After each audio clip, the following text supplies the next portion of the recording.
Alright gamers, we're back at it again with the Pokemon Battle Revolution Trade Battle Tier List for Singles Remastered. As here, we're going to dig through all the mons that you can pick up throughout Rank 8 and a little bit before to see which mons are going to be the best at helping you beat Rank 8 single battle offering. Whether you're just struggling to beat it, whether you need mons to help you get more consistent wins to upgrade your mons, we're going to help you try to succeed. But of course, before hopping in, a few things to note. Linked down below, once again, is a document with a bunch of details regarding Pokemon trainer data. Very important because, of course, trade battle data is located in there with movesets, EVs, and whatever have you that you may or may not want to have. And since the list is incomplete due to being very old without updates, I'm gonna have to fill in some blanks with my own knowledge, just because some things that are very important simply aren't noted. Link for that will be the first link in the description. So for singles, so compared to doubles, singles is actually much more difficult because the game is simply put more prone to cheese and you have one less team slot to work with when going throughout battle. Not only does it make bringing trade bait a lot harder to pull off than you would in doubles, but the abundance of resist berries makes it to where a lot of your strategy in singles will devolve down to using consistent strats that don't rely as much on type matchups as they do just doing a fuck ton of damage. And of course, since movesets can be different between singles and doubles, we'll have to talk about where you get some of these mons respectively as we go throughout the list, because of course some mons viability will be completely hampered by whether or not you get them in singles or doubles, and then of course fourth moves are going to be random pretty much all the time you run into them, so we got a bunch of details for you. And lastly, at the end, we're going to show a before and after between this list and the old one so you can see how much more fleshed out this is, which just about covers it for the intro. So which brings us back to the tier list once again, and of course we begin with the starters. We actually begin with Infernape, who was actually S tier last time, unfortunately not getting to live up to those heights. So the big problem holding back Infernape in singles is again the resist berries. For the basics, of course, Infernape's stats are great: phenomenal speed, phenomenal offenses, mainly as a result because he's got Flare Blitz and close combat in his movesets guaranteed. Whereas if you grab him in singles, you do get punishment for an extra coverage move. It actually is a little bit more appealing to run that in singles, especially if you need to pick something off its low. If you grab him in doubles though, you do get Protect, which it is very important to note Protect because it does give you a lifeline against Slaking. If you have Protect against it, you always beat it. There's never a worry about Choppleberry. There's never a worry about it having Choice Scarf and outspeeding you for no reason. If you have Protect, you always beat that mon. It's a big deal. Even on Infernape, a mon that always should in theory beat it. And this is where the undoing of Infernape and a lot of other mons that really can't take hits begin to struggle. The resist berries. The big thing about these things getting spammed a lot more in singles means a mon like Infernape, who is supposed to actually sweep foes and in Infernape's case patch up a lot of actually tough matchups, loses the ability to do so. So for instance, if you have Black Belt Infernape that's got a neutral attack nature, as long as you outrun, let's say Tauros for instance, even with Intimidate at -1, you always kill it unless it's plus defense. Okay, so now imagine this. What if there was an item check, let's say a 1 in 3 chance, just to roll a Chompleberry, so now your Infernape goes from winning the matchup to always losing unless you luck into a critical hit. You take a mon that's supposed to win matchups, set you up to win the game very easily, and now you have a mon that dies and now you're gonna lose the entire fight because of one item check. Then an item check is very important because these are RNG checks that are far more weighted against you than something like a nature. You go from a 1 in 25 to something that's basically a 1 in 4, 1 in 2, 1 in 3, right? Depends on how many items the Pokemon can roll. So I use Tauros as the example here because it's the most important matchup to have in the entirety of trade battle. But when you get to go against other mons like Snorlax and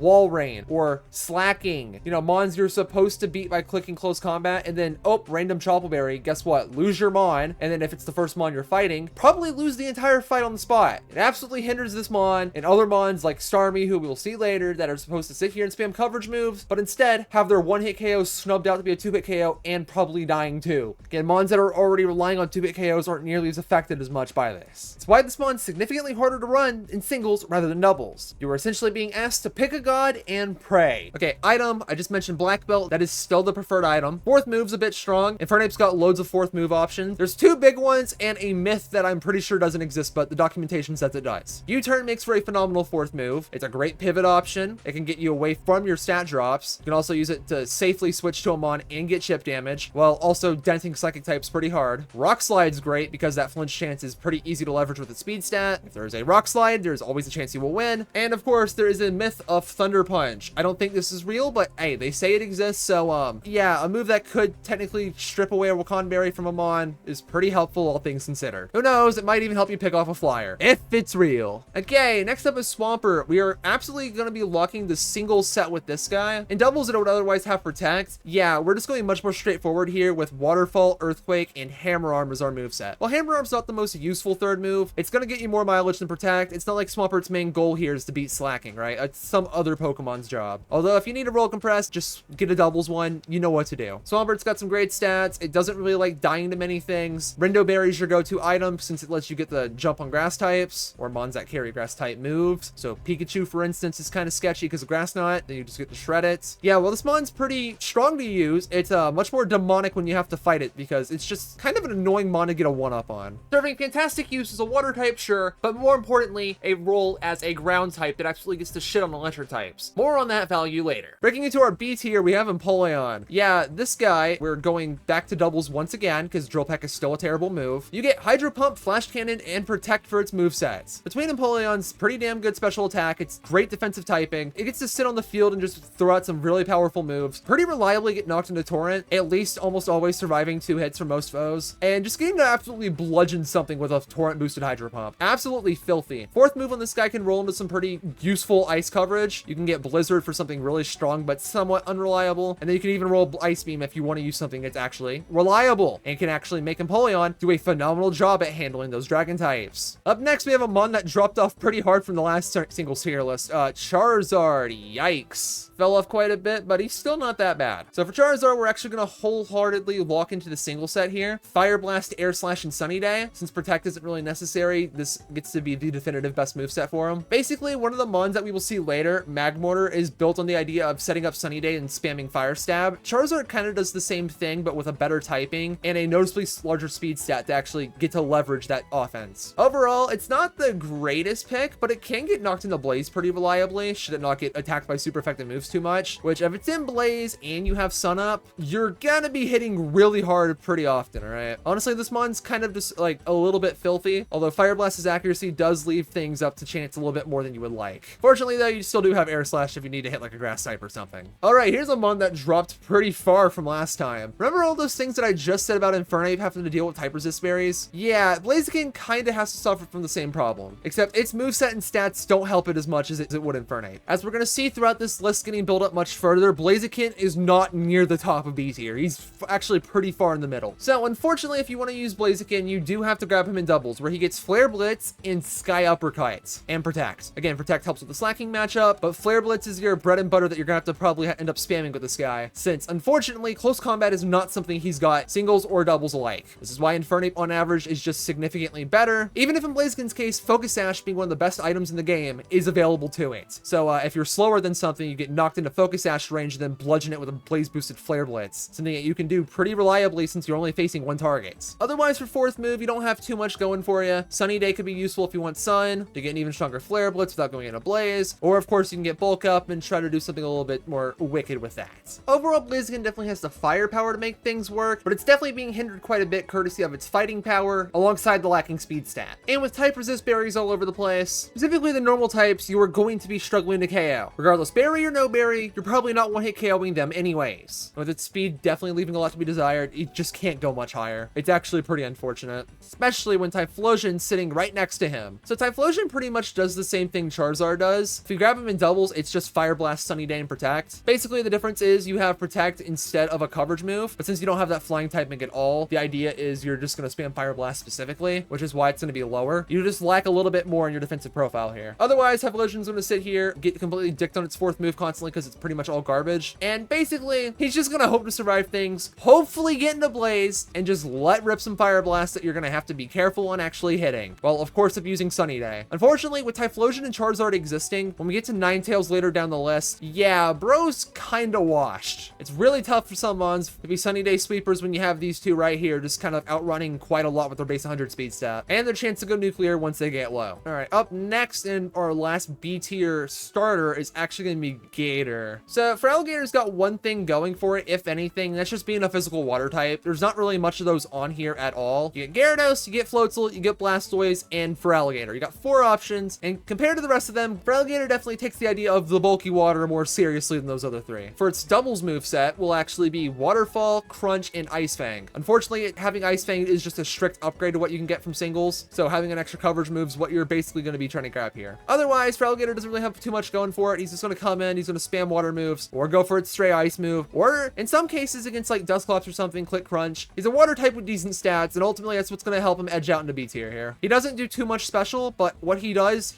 pretty decently and consistently for a decent neutral game. Okay, I actually lied. Venusaur's our last starter in B tier. Yeah, luckily for that, we have a grass type that's not in C tier. Congratulations. So Venusaur's moveset is significantly less suffocating than it is in doubles, but it's still kind of annoying. If you grab him in singles, you get Sludge Bomb, Petal Dance, and Sleep Powder. Of course, Sludge Bomb's great for hitting other grass types, but Petal Dance in singles is nice because you don't have to worry about it hitting two different targets, right? You just get locked into it, which means you're stuck on the field, and you have to use the move until it eventually lets you out and confuses you. Definitely not the most ideal moveset, but you do have that extra poison step. And if you do get low, Petal Dance is actually pretty decent at being able to go with Overgrow and kind of cleave through some water types. If you grab them in doubles, however, you get Energy Ball, Earthquake, and Sleep Powder, which is definitely more problematic. Again, Energy Ball is definitely better to have than Petal Dance, but Earthquake's not helping too much when it's a physical move, and you're not getting much mileage out of it being able to help you beat other grass types. In fact, you kind of actually lose to them. Although if you want to find things that's helpful against poison and electrics are the go-to, but otherwise, Venusaur's a mon that you're hoping to take moves with. You don't really want to use it because if you want to use him as a grass sweeper, you don't have speed EVs. He's actually going to drop the ball quite a bit there. But otherwise, if you can bypass that, he's got some decent power to him, and its stat line does help it at least attempt to not go down in one hit. He's trying his damnedest out here and is doing okay at it. Breaking into the C tier, Sceptile returns once again. Thank goodness Sceptile is the way he is stat line wise, because it makes it a great abuser of Focus Sash should you be able to roll it. Unfortunately, that's the best trait about it because its moveset leaves quite a bit to be desired. If you grab him in singles, you get Leaf Storm, Leaf Blade, and X Scissor, two physical moves that you really don't want to use, but it is useful if you manage to get Leaf Storm off first to actually try to nuke a water type or a ground type that you can't otherwise kill, since you drop your special attack with that and then can switch to a physical set afterwards. But in doubles, you do get gifted with Leaf Blade, Dragon Claw, and Detect, which is a significantly less useful moveset. Again, you still have Leaf Blade, so you're still threatening waters. You don't really want to have a physical grass type. Having a physical grass type here isn't the greatest considering its stat line. Dragon Claw is not the greatest coverage move, since what are you hitting with that? Like Altaria, a mon that technically threatens you back. Otherwise, being at the mercy of other mons like Garchomp that you just don't really want to be facing down. Ultimately, what Sceptile is going to do is come in, click Leaf Storm, and then have to default back to its other two moves in its single set. Not the greatest. Focus Sash does help it survive attacks, get into Overgrow very easily to leverage its speed stat against foes. You could definitely do worse, but he's trying his best. Don't recommend it. It's definitely a harder mon to switch into given its defensive profile. All right, Blastoise does get to pop up next, and gamers, thank goodness this isn't doubles because he's not the worst water type on the list this time. So what utterly hurts Blastoise as a mon is its moveset. This thing's ass. In singles, you get Waterfall, Skull Bash, and Avalanche. You get a full physical moveset on a mon that really wants to use Hydro Pump. Again, Blastoise's best trait is the fact it's got a decent speed tier, but most importantly, it's actually got some bulk to it, which makes it significantly more consistent to use throughout quite a bit of fights. Because it's technically a bulky water, it just doesn't really hit hard enough to really strike the fear in the hearts of mons that fear that title. And you're just generally going to struggle quite a bit to get much mileage out of them. Bro's just dropping the plot.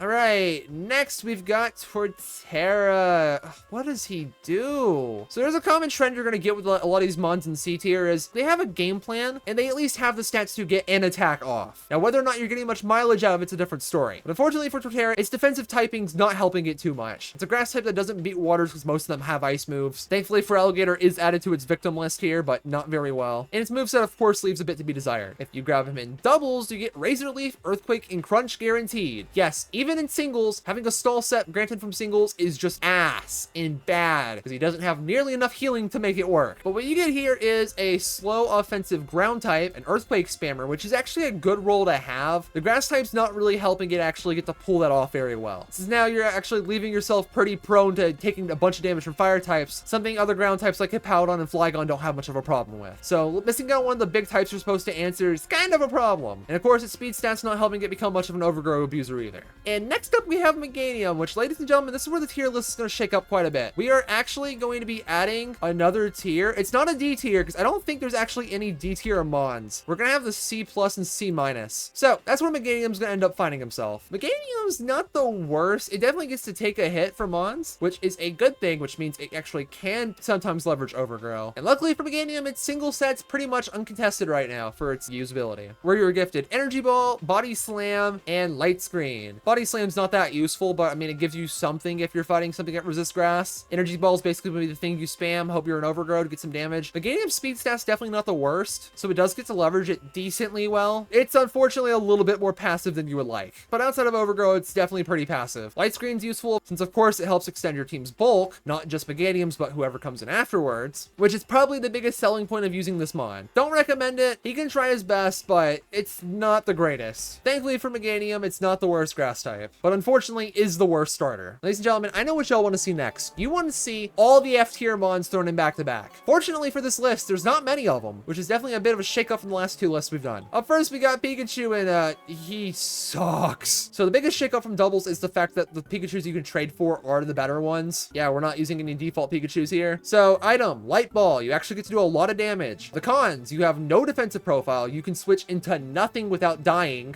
Maybe you can get static, maybe not. And you actually get outran by quite a lot of threats. For your singles moveset, you get to work with Thunderbolt, Grass Knot, and Slam. While it's definitely a bit weaker overall, having Grass Knot for coverage is what's ultimately even making this thing get mentioned, as you get an answer around Swampert, and you can do quite a bit of damage to the likes of Hippowdon and Rhyperior and Rhydon. Although on average, you're probably going to be rocking the double set because you get Thunder, Rain Dance, and Thunder Wave. If you can't kill something, Thunder Wave's utility can always be helpful. Otherwise, you're never clicking Rain Dance because you're going to die anyways. If you're going to click Rain Dance, spam Thunder, use Jolteon instead. Otherwise, Thunder's actually going to give it some killing power thanks to Light Ball. Yeah, overall, Pikachu just does not have the consistency to work very well. Of course, it can leverage its great special attack after Light Ball to obliterate a lot of slower water types, but outside of that, you are getting nothing out of this mon. It is almost a liability and provides nothing at all defensively. Like, at least Flareon can switch into something. It might be the worst mon on the list, but at least he can come in against, let's say, grass moves, for instance. You get nothing out of this mon. Unfortunately, Flareon is way too weak. It's not going to be doing much, like, at all. I mean, just look at this thing's singles moveset, bro. You get Fire Fang, Bite, and Sand Attack. So you have one move that's going to do nothing. Bite is going to do nowhere near enough damage to the mons you want to threaten it with. Like, if you're lucky, it might kill Alakazam, even though the thing's definitely going to be killing you. And Fire Fang, unfortunately, just breaks nothing. That's basically a 2-hit, 3-hit KO against anything it weakens out. This thing is pathetic. Just don't use Flareon. This mon's a complete joke. The only reason this thing even exists on the list is because we have to talk about the rest of the evolutions. It would just be mean if we didn't mention them at all, and we're just not going to do that.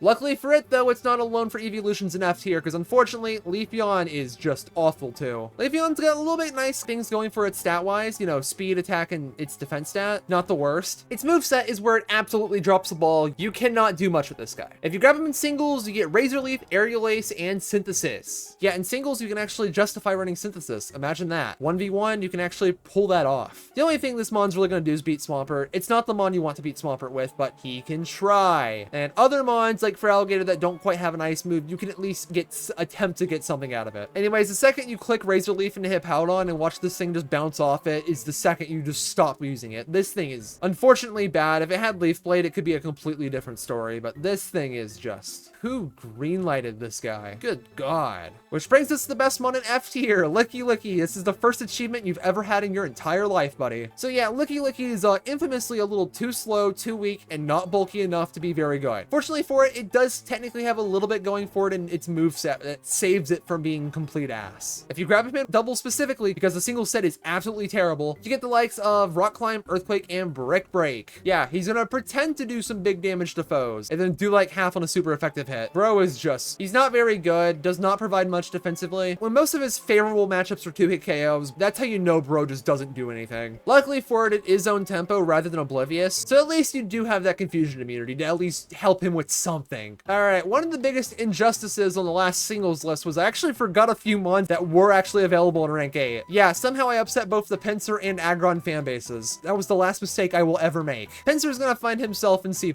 So, being a bug type, you don't get too much defensively to handle. You get to switch into grass types, and that's basically what Pinsir's gonna be doing. If he gets free entry against psychics, he can definitely threaten them. Let's say the Slow Twins, for instance, but mostly you're gonna be using this guy to KO the grasses and dark types. Your ability is not Mold Breaker, which is actually kind of nice because there's not many abilities that you would actually be wanting to hit past. So you have Hypercutter for an Intimidate immunity, which is pretty useful. Your moveset, though, it's a bit nice, actually. From singles, you get X Scissor, Rock Slide, and Vital Throw. Vital Throw leaves a bit to be desired because it's negative priority, but Rock Slide at least can leverage its decent speed to go for flinches. Thankfully for it, though, most mons that are weak to X Scissor kind of just drop. And from doubles, you get to keep X Scissor, and then your coverage moves are definitely a bit of an upgrade, although you do miss out on Rock Slide's flinch chances because you have Earthquake, which is great for helping you deal with the skills and, more importantly, fires that you can outrun. And you also have Brick Break, which is just a stronger fighting move that can also break screens. Ultimately, Pinsir's definitely not a go-to mon. He's not going to help you too much because of that lacking defensive profile, but he is at least strong enough to get some kills. Just not the most desirable types to be getting KOs against is kind of his problem. Which brings us to Aggron next, who's actually going to go right beside him. So Aggron's biggest problem is its singles moveset's completely trash, which means you have to run the double set, which is actually pretty good. You have have Stone Edge, you have Iron Head, and you have Earthquake. You have a good moveset for Aggron. It's a bit undercut by its stats. Your attack and defense stats are both pretty good. Your special defense stat is completely undercutting your survivability though. If that's not enough, your defensive typing is leaving you at 2 quad weaknesses, which is not very pretty. And a weakness to water is definitely a bit of a death sentence for this mon. Having Sturdy at least helps in the wall rain matchup, but let's be real, things clicking surf into you. Yeah, the big thing that's holding Aggron back is that defensive profile. Just 2 types that are actually extremely scary just to be open to is definitely not pretty. And the fact that it's slow makes it really hard to actually leverage its offense too. Aggron's a bit of a noob trap. Like, he's got a lot of appealing traits, but he just does not pop off. All right, we got a couple of guys that actually weren't on our recent doubles list, so let's cover them real quick. Tentacruel, you better be glad your defensive profile is at least worth mentioning, because it actually makes you the worst water type on this list because you're actually here. Good job. Tentacruel's offenses are what's holding this thing back. Being water poison actually lets it switch in, but it does not get to leverage that typing at all whatsoever. For your movesets, in singles, you get Poison Jab, Bubble Beam, and Toxic Spikes. Toxic Spikes in particular is actually a pretty decent niche attack you can lead off with, so you can guarantee poison into the next 2 mons, so leave Toxic Stalling as a bit of an option in the back, just in case you have Protect or some other way to stall turns. But Poison Jab and Bubble Beam are leaving a lot on the table in terms of damage, which when you switch to doubles, your Bubble Beam switched out for Brine, which is okay, it's not the worst, but you're given Mirror Coat in 3rd move, so you're losing one of your strongest niches into a little bit of a matchup fixer that's not too reliable. Unfortunately, what makes Mirror Coat kind of annoying on Tentacruel is that it's actually got good special defense, which means he's more than likely going to survive attacks that you want to actually be taking more damage from to actually KO your foes with Mirror Coat. Yeah, this thing is unfortunately nowhere remotely close to what Wobbuffet's got in terms of use cases in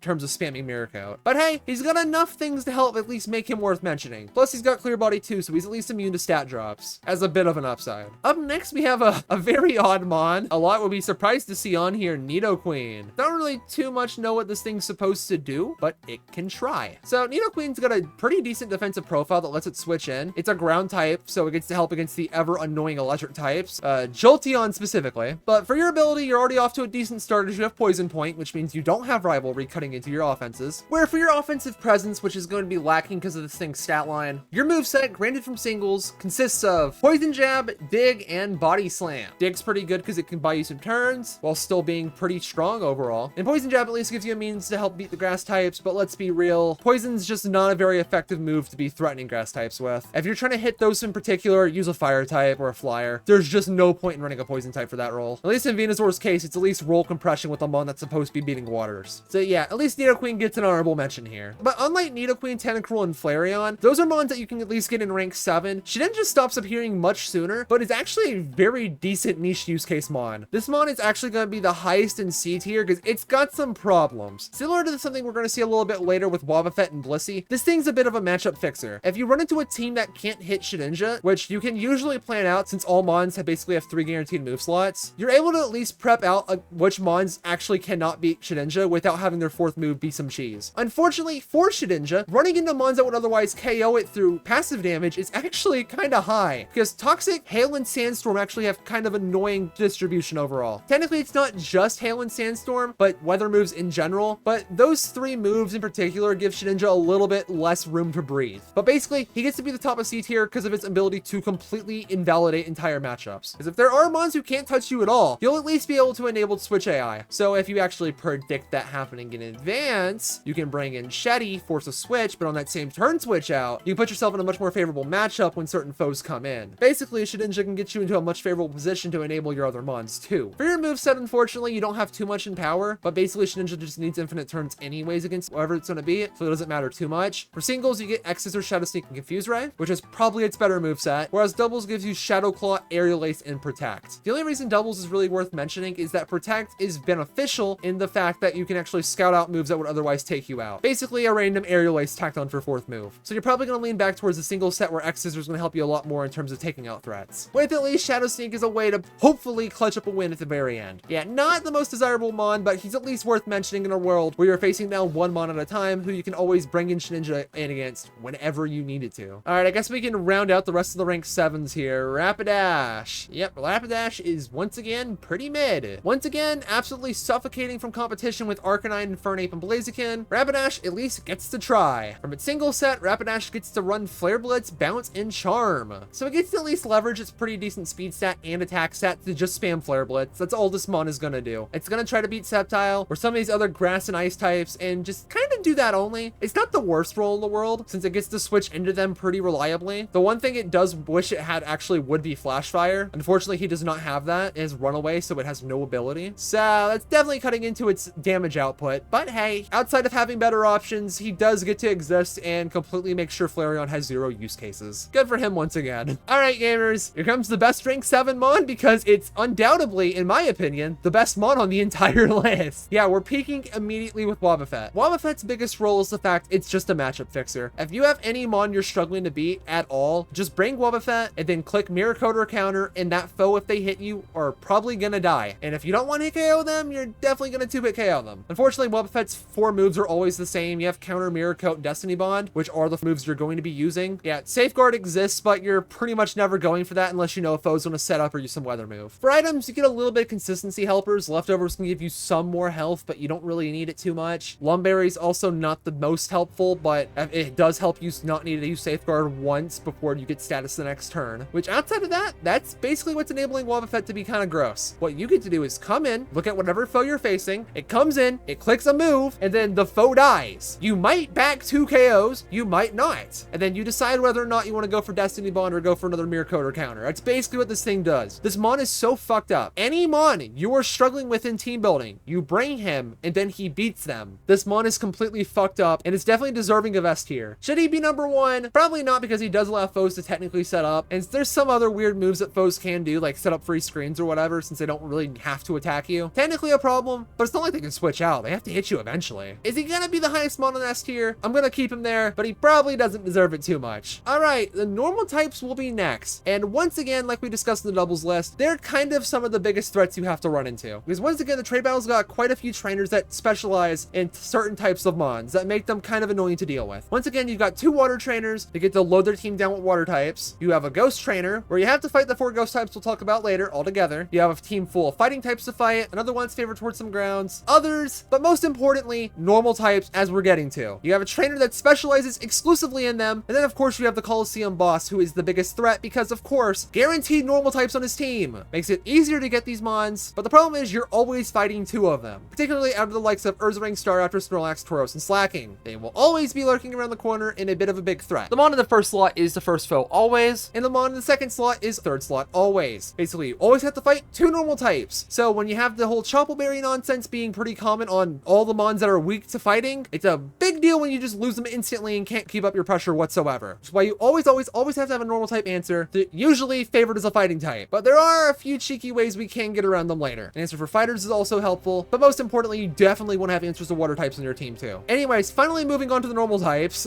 we've got Swellow, which thankfully outside of Lickilicky, is the second worst normal type. So unfortunately, it's going to be lacking power. Duh, no shit. Its moveset sucks, but at least in singles, it gets much more mileage out of it. If you grab a single set, you can get Pluck, U-Turn, and Endeavor guaranteed. Pluck is actually useful, as despite it doing nothing for damage, you are able to use this to just remove a berry to help get rid of a resist berry for whoever you're going to bring in next. Could be helpful in like the Joe fight in particular. You have U-Turn, which can help you actually leverage your fantastic speed stat to get the jump on something like Espeon or some other slower psychic, or Grass to get some big damage on them. And since you're baiting moves as Swellow and switching into something else, allowing you to actually switch to a mon that you can't actually get threatened out with from the foe afterwards, which is super helpful. And Endeavor is actually a good move since one of your items are actually Focus Sash. So if you actually activate Focus Sash, you can sit here and knock something down to 1 HP. Something Swellow is very reliably able to get knocked down to. And since there's only 1 foe on the field, the only thing really holding you back is potential Sandstorm or Hail. Once you hit the Endeavor, Swellow's definitely going to die, but then you can bring in some kind of priority move or some other fast threat that otherwise wouldn't have been able to KO and get some kind of stuff done. Swellow is a mon that, thanks to Endeavor and Focus Sash, can get some decent 1-for-1 trades, which is why Swellow definitely gets to see itself in a C tier rather than in F tier. Yeah, imagine that, a mon that can actually grab KOs. Unfortunately, Porygon Z, similar to Infernape, is a victim of resist berries. Its moveset is just pathetic. Again, like we saw on the doubles list, you have adaptability with no normal move. If you grab them in doubles, you get Thunderbolt, Psychic, and Signal Beam, which means you have a coverage machine who is more than likely going to be clicking a move, getting cock blocked by those berries, of course, getting nowhere near the 1-hit KO it needs. Fortunately for it, it's usually getting 2-hit KOs anyways. It's definitely not getting as much value as it otherwise wants to have. Again, no normal move and no downloads, what's really fucking this guy over. His speed stat definitely leaves a bit to be desired too, and it's got decent power, but it's only got coverage moves, sitting around the base 90 and 80 range. That's just not strong enough, unfortunately. unfortunately. He can try, but he is not Himothy. Luckily for us, our next normal types are significantly better because we get to jump from C- straight to B tier with Granbull. So the thing that we're going to see with Granbull right now in the upcoming Ursaring is their stats are very similar, except Ursaring's just better across the board stat-wise. The only thing that lets Granbull keep up realistically is its access to Intimidate, so at least gets to handle one physical attacker better, and that's just about it. Ursaring's got a better stat line and moveset than what Granbull has. But Granbull's still not a slouch. So when you grab its double set, Granbull gets to pull up with Return, Crunch, and Protect. The single set would be appealing as it does have Thunder Fang, but Headbutt just kind of fucks it over. You're not flinching anything with it, and Return's just gonna do more. So basically, Return, Crunch, Protect. Protect's not that helpful, but it does give you an emergency Slaking answer. Crunch will help you with the ghost types as you run into them, and especially the psychics, as you should almost always survive a hit from them in most circumstances. And Return just gets to be the strong normal type move he's gonna spam. But unfortunately, Ursaring exists. Yeah, the big bear is gonna just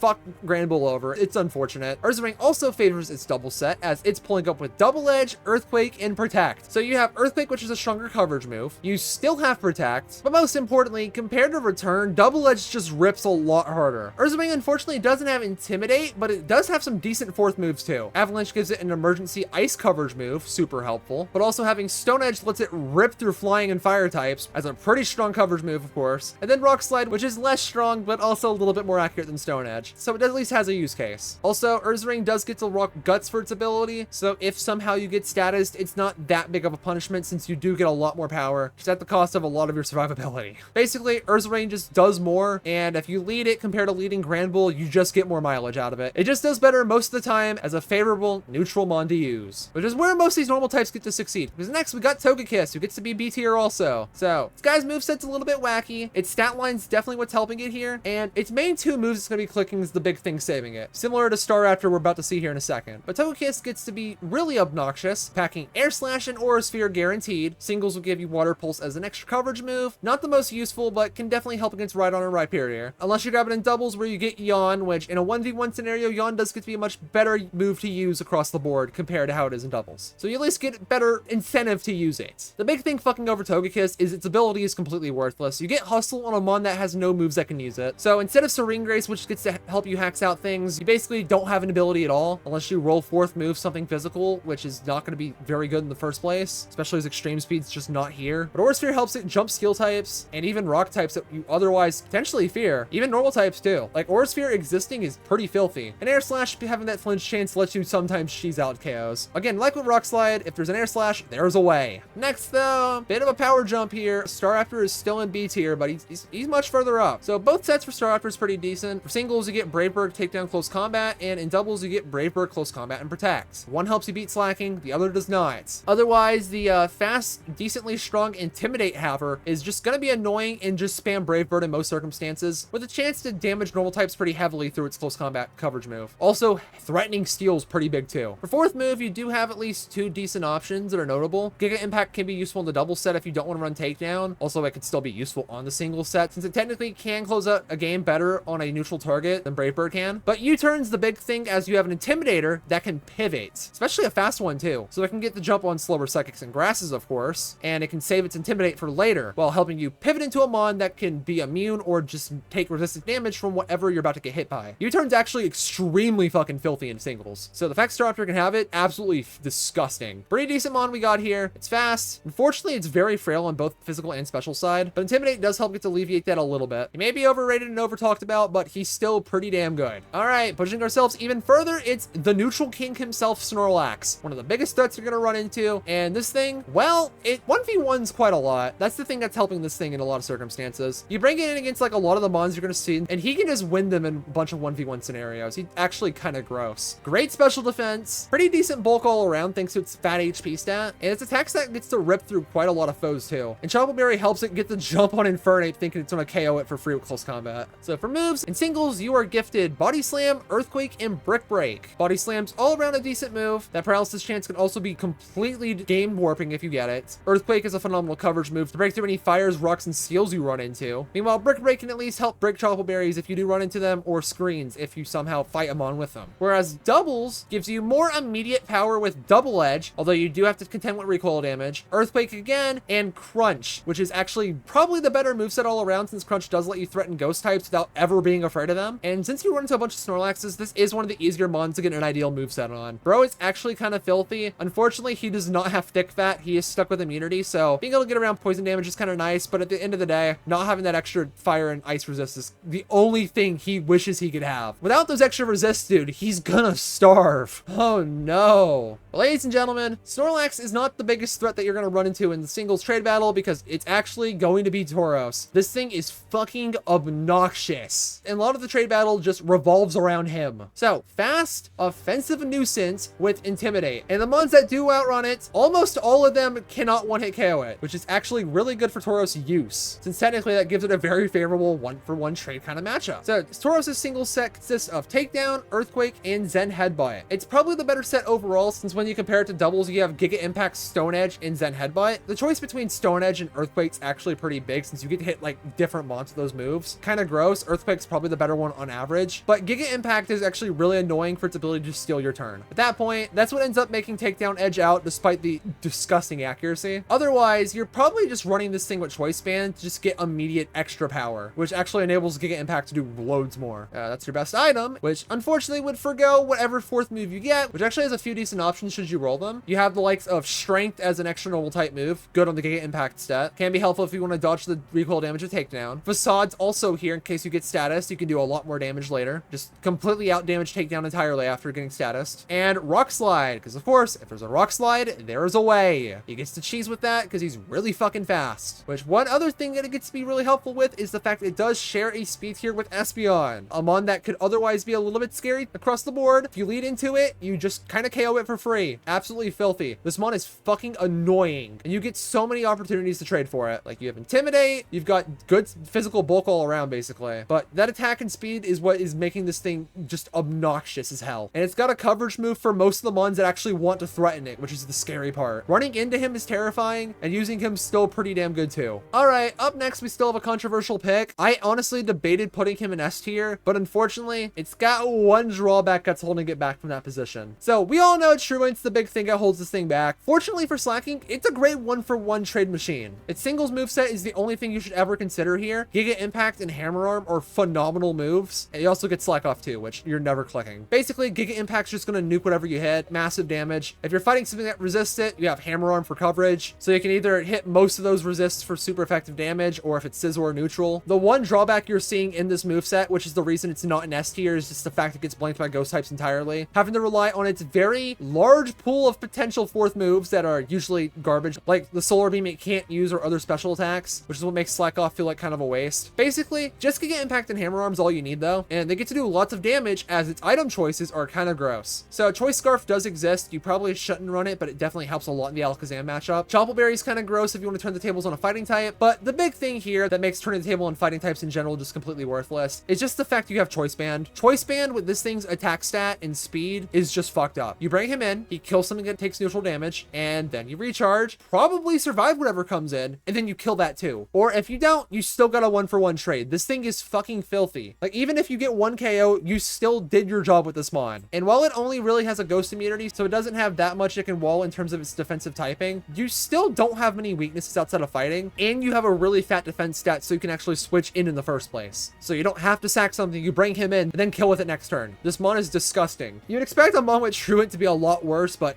this guy, he's kinda him. Unfortunately, he is not the most him of the normal types. His Blissey is just a little gross. So here's the thing, Wobbuffet was a matchup fixer, Shedinja had the chance to be a matchup fixer. Outside of Lucario, Blissey pretty much shuts down the entirety of the special attacking pool. If they have no way to hit you with physical moves, you just sit on it, and then they can't kill you. You beat them by default. Blissey's special defense and HP make it fucking nigh impossible to remove without a physical move, or Focus Blast. So what Blissey has, should you grab it in singles, which is its better moveset, is Psychic, Shadow Ball, and Soft Boiled. You have two moves, so you have a bunch of attacks to spam out at foes, so you're not really too limited on PP at least, and you have Soft Boiled, which is a healing move, which is why this is the better set. While doubles does give you Protect and Toxic, you don't have immediate healing, which is what ruins it. Now, if Soft Boiled were available on the doubles set, that's a completely different story. But as is, not really. So what Blissey gets to do is essentially switch into any special attacker for free and never die to them. Just heal up, do damage, heal, do damage, heal, do damage. It's just a rinse repeat. Every special attacker should be afraid of this thing because they just can't out damage its healing. For fourth Fourth move, it doesn't matter too much, but you do get your hands on Rock Tomb, so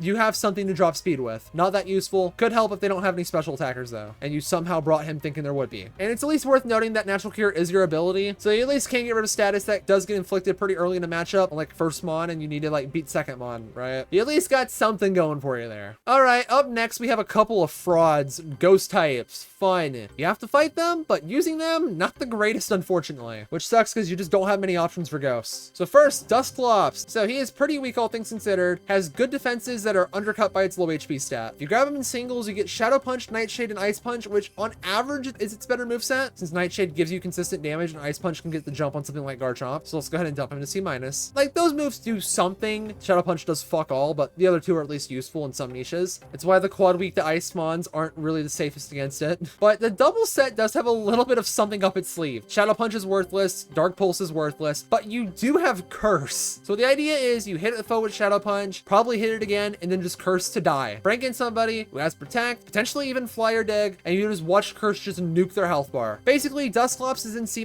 because it actually can leverage its defense pretty well to actually get a Curse off to almost get a 1-for-1 trade, right? It's a 1 for delayed 1 trade. He can try, I believe in him, but you're not using this thing offensively. Oh yeah, fourth move Will-O-Wisp. So he can at least slow down something like Tauros. Good for him. Shame Dusknoir does the exact same thing and is unfortunately also gonna end up in C-.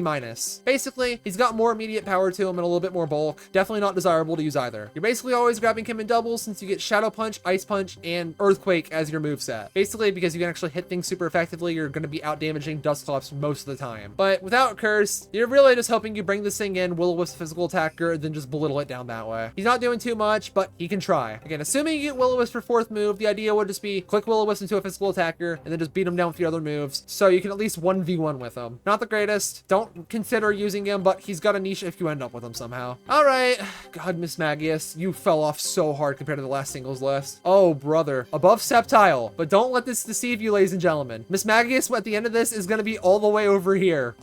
So the big thing holding back Mismagius is EVs just by default. Singles or doubles, you do not get plus special attack EVs whatsoever. So what you end up wanting to do is grabbing him in doubles so you can at least get speed EVs. Shadow Ball, Thunderbolt, and Psychic is always your moveset regardless of where you grab it. And yeah, he's gonna click Shadow Ball. He might get the jump on some waters with Thunderbolt, but unless you're hitting a special attacking water type, you're not getting too much mileage on Mismagius in the grand scheme of things. Although Psychic at least helps to get the jump pretty well on fighting types. He's got some things going for it. Unfortunately, clicking Shadow Ball is not one of them, surprisingly. Gengar is next. Mr. Potential Man himself. The more I've used this thing, the more I've just like taken the acknowledgement that this thing is not even an A tier. Brother, how did you fall so far? So for your moves, you always have Shadow Ball and Psychic, or singles will give you Hypnosis and doubles gives you Energy Ball, just for an extra coverage move. So basically, wherever you pick them from, you're deciding between, do I want to use Hypnosis to cheese, or do I want to use Energy Ball for coverage? That's basically what you're picking. Gengar is your big, heavy hitting ghost type that gets the jump on Psychics. Unfortunately, Alakazam does outrun him, and he is in the same speed tier as Espeon. So the two biggest targets you want Gengar to take out just for free, you can't reliably do. But otherwise, in fact, clicking ghost moves in general is mostly just a good neutral option rather than something you're going to be actually fiending for. That's what Gengar's biggest problem is at the end of the day. You're going to click it for neutral damage, and that's just about it. As the Duskblades are likely to survive, and that's not very good in general. Otherwise, you're leveraging Psychic and mostly this thing's defensive profile. Again, it's got a high special attack stat and a lot of speed. Unfortunately, the rest of its bulk is not very good. Thankfully, being Ghost Poison lets it resist a lot of things. Hell, it even has a few immunities to switch into, backed by Levitate too. So he's like, mostly he's just the mon that you're going to switch to and then out of. So you can chain your 3 mons you bring together to like get in and out of a situation. Most of the time though, Gengar's not the mon you want to use. Fourth move though, you have a few options. Dark Pulse exists. Go for some flinch chances. You can try. And you have Sucker Punch just in case you need priority to pick something off with that's faster than you. Yeah, overall he's not the greatest because Ghost type's demand is not as high as it is in doubles where you can, can switch in alongside Explosion or Earthquake. Yeah, unfortunately Gengar is just not him, dude. He is Potential Man. Speaking of potential, the Dark types exist specifically to beat the Ghost and Psychic types, and that is it. They have nothing else going for them. Shiftry is in a bad spot. Thankfully for him, his defensive profile is so good that he can actually handle singles Dusknoir, Mismagius, and Gengar pretty well, and more importantly, get the absolute jump on Espeon and Alakazam. Unfortunately, its moveset leaves a lot to be desired. Singles is definitely better here, as you get Razor Leaf, Feint Attack, and Fake Out, all guaranteed. Yeah, the big thing holding back Shiftry, outside of its speed being a little bit wacky and its defensive profile not being very great, is just Razor Leaf is not helping you beat waters, and Feint Attack is not helping you KO the Psychics or Ghosts fast enough. He can beat them, he's just doing it slowly. That is all he is doing. Again, assuming fourth move Explosion does exist, this thing would like go straight up to C+,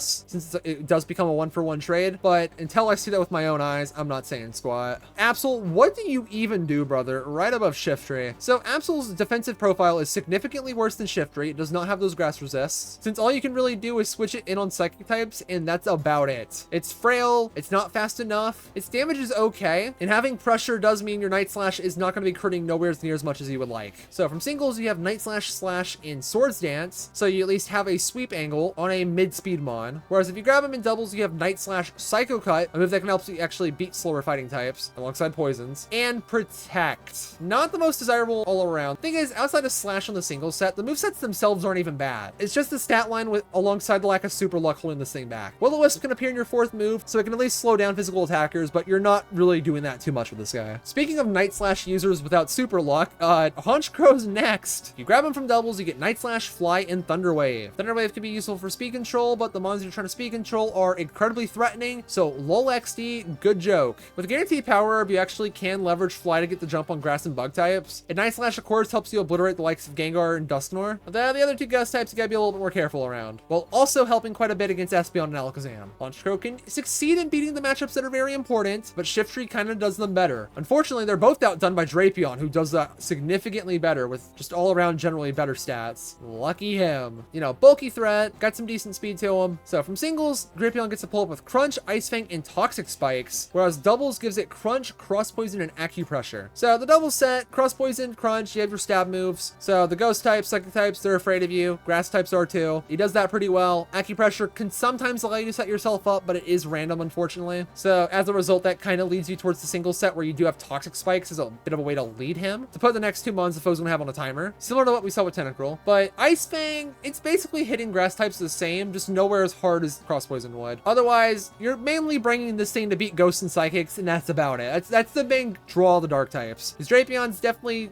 being a little bit too slow when it comes to hitting the grasses, but hey, he can try. Plus having battle armor does make him immune to crits. Yeah, you know what, he's actually above Rapidash. He does his role pretty well. All right, next a little bit of a redemption arc, because this thing was completely fucking worthless both times I've tier listed this thing so far. Umbreon's actually gonna find itself in C+ this time. Basically, this thing's defensive profile is pretty good. It's only really afraid of bug and fighting moves. If you grab him in doubles, you get Dark Pulse, Toxic, and Protect. The thing that's helping it here is just the fact it's bulky enough to Toxic Stall. Okay, you don't really have healing, but that's fine enough, since basically the foe's gonna die to Toxic by the time Umbreon dies, or when you bring in your next mon and potentially stall a turn. Technically, Umbreon's gonna get the job done eventually, so it's at least C tier for that. He can at least KO something with its life. Unfortunately, though, I can't label him the best dark type because Weavile technically gets to be a wee bit better, but not really. So Weavile's thing is that it's really fast and really strong, except for the fact its moveset's completely undercutting that power. Although you do need to grab him in double specifically, because this is where you get Ice Punch as your first move, with X-Scissor and Protect in the back. Basically, Ice Punch is the selling point of this mon. If you grab him in singles, unfortunately, you get two moves that just double up on the same types that you're hitting for super effective. So having Ice Punch in this case, alongside X-Scissor, which is hitting one of those typing super effectively, mind you, is significantly better. X-Scissor's only really helping for Dark, of course, but Protect at least gives you a free win against Slaking. But outside of that, Ice Punch is your main bread and butter you're going to be clicking. You're going to be threatening all the birds, all the dragons that not named Kingdra, and even the grasses too. That's all Weavile wants to do. You want to run him for Ice Punch, and that's about it. That's why he's too low. He's too weak, doesn't provide enough defensively, and doesn't have enough utility like you'd see in doubles. All right, let's go ahead and knock out the rest of C- real quick. So up first is Altaria. This thing can play two different ways, and they are both not the greatest. Thank goodness this thing has a good defensive typing of Dragon and Flying. So if you grab him in singles, you get Aerial Ace, Takedown, and Dragon Dance, that even after 2 or 3 attempted setups, it's still not KOing things. Meanwhile, your double set consists of Dragon Pulse, Sing, and Dream Eater. Basically why this is C-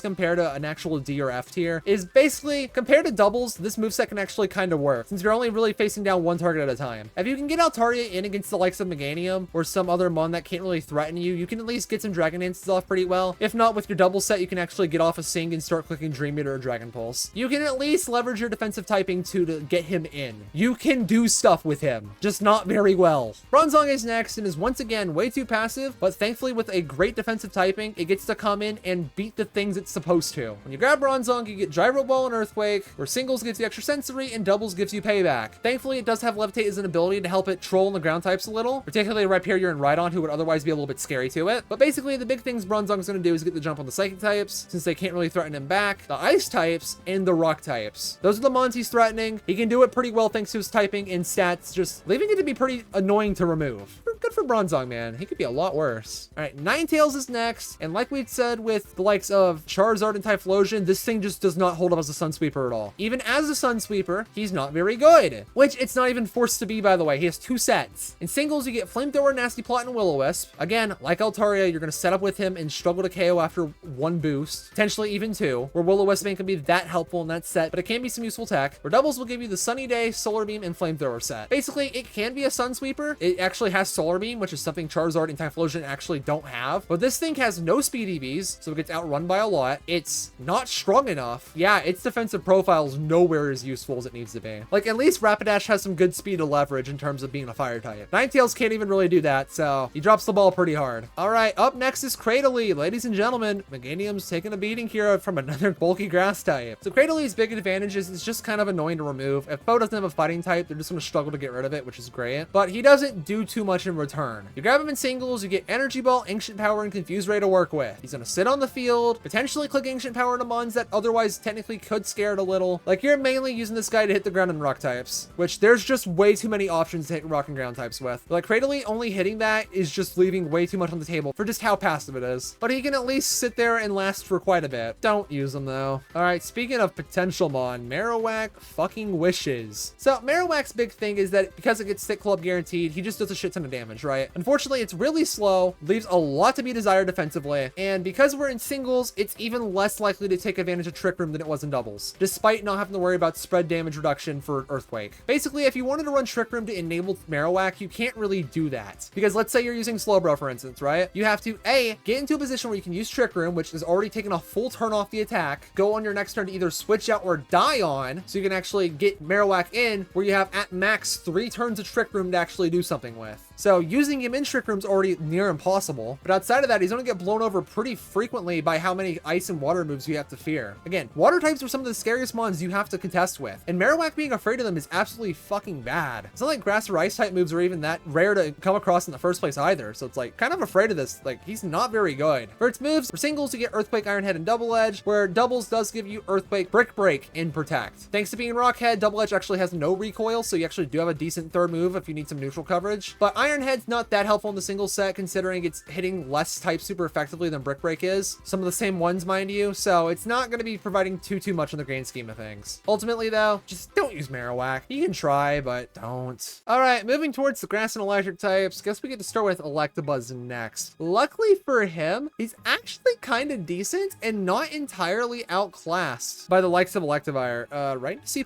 So here's the thing. Electabuzz is fast. He's not that strong, but his moves are actually pretty decent to make work. So for what you're cooking with, from singles, you get Thunderbolt, Low Kick, and Thunder Wave. You're not ever clicking Low Kick. Thunderbolt's got some good power behind it, although its special attack's leaving it quite a bit weaker than you'd like. And Thunder Wave, of course, is great utility. Doubles gives you Discharge, Focus Blast, and Swift. Since we're in singles, Discharge actually has no way to come back and bite you in the ass. Focus Blast is a great coverage move, and Swift simply exists. You don't want that. Fourth move, you actually can roll Light Screen. You can get some utility out of Electabuzz, and because he's faster than Electivire, you can actually get quite a bit of use out of him, like utility-wise. Thankfully, though, compared to Electivire, he's not dead in the water. So Electivire is going to be technically better because he's still fast, and he is technically stronger, but it's not by much. So for the moveset Electivire gets to work with, we're going with the single set, since the double set does have Dynamic Punch, which is bad. From singles, you get the likes of Thunder Punch, Giga Impact, and Rock Slide. So the thing that's important here is when you compare its damage output to Electabuzz. When I actually sat down and calculated out the damage, things were actually incredibly close, which is why these two mons are kind of flexible in the grand scheme of things. As Electivire, it's actually pretty much on par damage-wise with what singles Electabuzz can actually bring. Meanwhile, doubles Electabuzz, depending on whether or not you get Wise Glasses for your item, is a little bit behind, otherwise almost on par with what Evire can do. It really just matters on, do you want a faster mon that hits from the special side of things, or whether or not you want a mon that's a little bit slower but hits physically. Now, the Giga Impacts will do a lot more damage, obviously. Like, even comparing the likes of Rock Slide to Focus Blast, it's kind of close. Like, if you want to use an electric type, you can't go wrong for picking Electabuzz. Electabuzz over Evire. But yeah, they get to come in. They're not that great defensively, but what they are doing is switching in the flyers and hopefully beating them. If not, getting the jump pretty hard on waters too. They're not bad. There's just better electric type competition. The problem is Jolteon is really scary. This is definitely one of the scary mons to fight, and he's not that bad to use either since he beats the water types pretty damn well. Of course, disregarding Wakanberry. So Jolteon's got two different sets you can consider running. Regardless, you get Thunder and Shadow Ball. If you grab them in singles, you get Rain Dance, and doubles will give you Protect. Since Rain Dance isn't that big of a deal, you're basically just opening yourself up to a better variety of items. Unless you really want to set up Rain Dance in front of a fire type to weaken their damage output. Hey, you never know. But what Jolteon's gonna do is sit there, spam Thunder, and be really fucking obnoxious. This mon's high risk, high reward, unfortunately, because Thunder's missing chance is pretty high. Shadow Ball is a useful coverage move to get the jump on the Psychics and Ghosts. And because you're fast, it's absolute sin. You get to threaten quite a lot, even neutrally. And if they can't KO you back, well, good news, they're probably dead. Which is absolutely phenomenal for a Pokemon in a pretty much an uncontested speed tier who can pick a special attack nature if it really wants to. And for fourth move, you actually can run Thunderbolt, which is pretty good if you actually don't want to risk Thunder. You get to use a slightly weaker move if you want to actually, like, do you want to KO some frailer mon you do threaten without risking that accuracy, of course. But item chance. The chance for Focus Sash is a big game changer because now you always survive an attack to threaten them with Double Thunder. Yeah, that item is completely fucked up on Jolteon especially because it's really annoying to get rid of them. Again, this mon right here is why you almost always want to have a ground type on your team because this thing's just really fucking annoying to play around otherwise. Like, Electabuzz isn't even the conversation for annoying electric types to fight. Like, this thing is just the biggest pain in the ass of all time. Like, you could just fight this thing and lose on the spot. Like, it's just that much of a Haxmon. Moving on, we do have another S tier, and it's actually gonna be slightly higher than what we just put Jolteon at. So, Magnezone's defensive typing is pretty fucking great. Its stats are phenomenal. You know, defensive, electric, and steel type. Great. Unfortunately, it does have a better moveset. If you grab him in singles, you get Thunderbolt, Magnet Bomb, and Mirror Coats. Singles gives you a stronger electric move, a way worse, basically unusable steel move, and Mirror Coat for a chance to steal KO against something that doesn't take you out. Pretty damn good. Unfortunately, Mirror Coat's not that good on this thing's typing, but hey, that's just how it is sometimes. The problem is, there's basically an inarguably better moveset here. If you grab him in doubles, you get Discharge, Flash Cannon, and Mirror Coat. So Flash Cannon's a steel move you can leverage against the ice types or rock types. Otherwise, Discharge, once again, single battle. It's just a strong electric move. Unfortunately, it's weaker than the Thunderbolt provided by singles. Unfortunately, that set is handicapped by Magnet Bomb, but technically you could get away with running it. It's just not that desirable. But yeah, Magnezone gets to wall quite a bit of the lesser mons and just threaten a strong electric move. He's kind of gross. All right, Tangrowth is next. Brother, what do you do? C-. Tangrowth, not the greatest. Doubles is where you want to grab him because you get Power Whip in its set, alongside Sludge Bomb and Shockwave with no attack EVs. Yeah, your big move to threaten the ground's rocks and waters is not getting boosted at all stat-wise. Very unfortunate because this thing does not like taking ice moves very well, but he's got a high enough HP stats where it's technically possible to threaten those water types with it. So hey, he's got potential for some 1v1 against the water types, but not the greatest. Next up is Exeggutor. He's actually be a lot higher than you would expect. I actually had him in B at first, but nah, he's C+.